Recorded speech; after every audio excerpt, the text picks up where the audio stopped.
Hola, ¿qué tal? Soy Luis Antonio Herrera, director académico de Experiencia Dinámica, y quiero darte la más cordial bienvenida a esta tercera cápsula de negociación, en donde básicamente estaremos hablando acerca del método Harvard de negociación. Y comenzamos.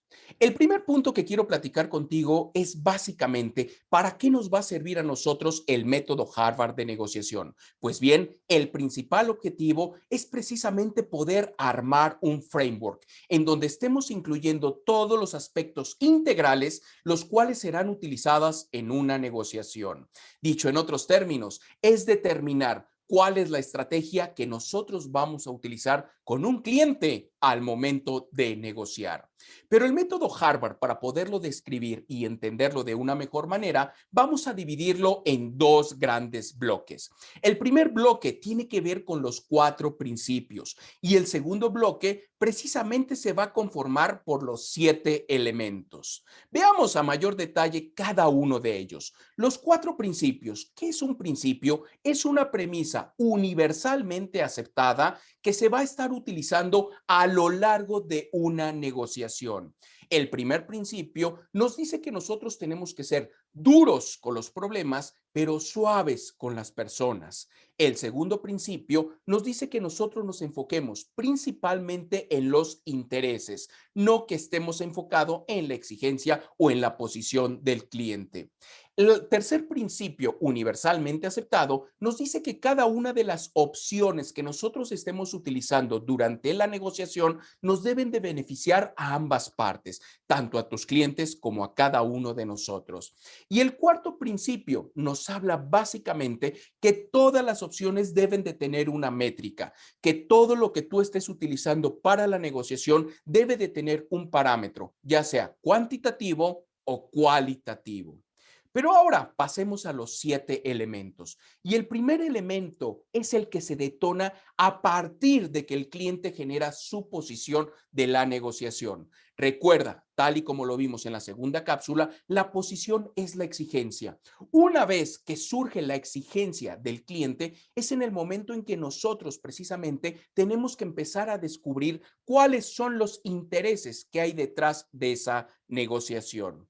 ¿Cómo lo platicamos? Las preguntas que normalmente responden hacia los intereses es precisamente el por qué lo quiere o el para qué lo quiere.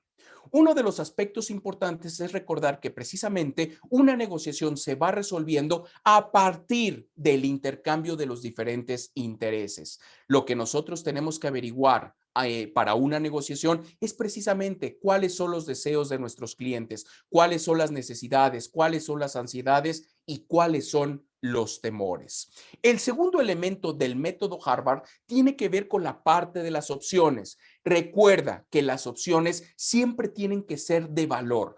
¿Qué significa una opción de valor? Que esa opción que vas a estar utilizando durante la negociación precisamente es importante para tu cliente.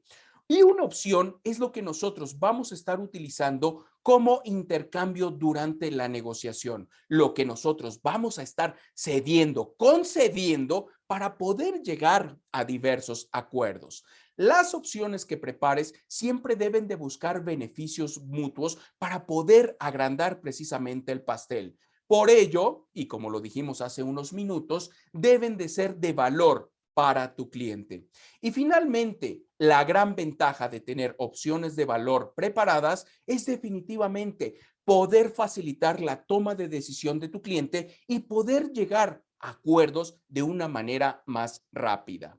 Vámonos al tercer elemento. Y el tercer elemento tiene que ver con la legitimidad.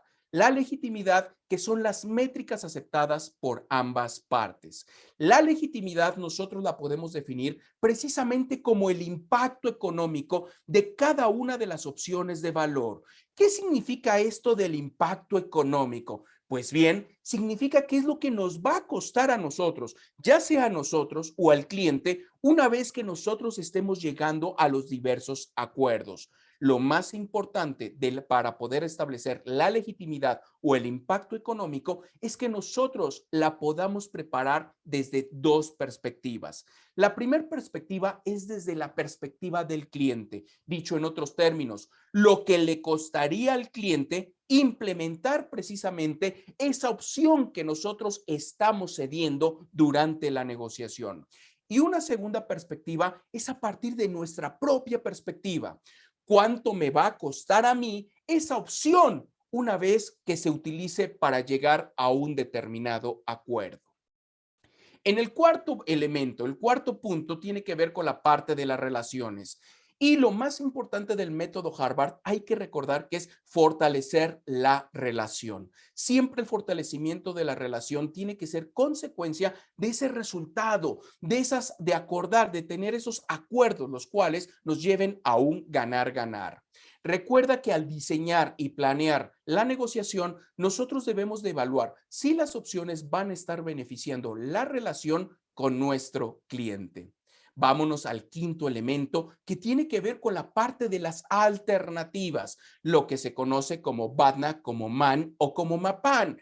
Recuerda que estas tres siglas que acaban de aparecer ahorita en pantalla tienen exactamente el mismo significado: mejor alternativa a un acuerdo negociado. ¿Pero qué van a hacer estas alternativas a un acuerdo negociado? Pues bien, el BATNA a nosotros nos va a estar indicando la conveniencia o no de continuar en una negociación cuando definitivamente los acuerdos a los cuales estemos llegando a nosotros no nos convengan.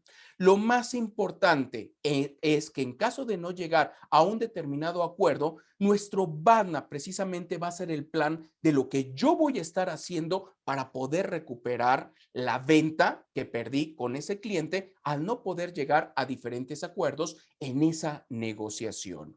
Vámonos al sexto elemento. Y el sexto elemento tiene que ver con la preparación precisamente de la comunicación. Y la comunicación, nosotros tenemos que tomar en cuenta cuál es el estilo de comunicación, tanto el de cada uno de nosotros como el de nuestros clientes. ¿Para qué? Para poder elaborar precisamente una estrategia que sea efectiva en el momento en que nosotros estamos interactuando durante la negociación. Pero uno de los elementos más importantes de la comunicación definitivamente es la inteligencia emocional, la cual yo tengo que estar preparado y perfectamente consciente de la forma en que yo me comunico a lo largo de toda la negociación. Recuerda, la inteligencia emocional es un factor crítico para poder establecer esos acuerdos, ganar, ganar. Ahora vámonos al séptimo elemento. Y el séptimo elemento tiene que ver con los compromisos, con los acuerdos a los cuales yo estaré planeando y sobre todo estaré llegando a una vez que termina la negociación. Hay que recordar que para poder establecer los compromisos y los acuerdos de manera completa, nosotros tenemos que dar respuesta a las siguientes preguntas. El primero de ellos, ¿qué se va a hacer? ¿Quién lo va a hacer? ¿Dónde se va a hacer? ¿Cuándo inicia? ¿Cuándo finaliza? Y finalmente, ¿cómo evaluamos la relación una vez que ya llegamos a los diferentes acuerdos durante la negociación? Recuerda que el factor crítico de éxito en una negociación definitivamente es darle seguimiento a los acuerdos que estableciste como resultado de una negociación. Y con ello llegamos al final de esta tercera cápsula. Te invito a que resuelvas el quiz. Soy Luis Antonio Herrera y nos vemos pronto.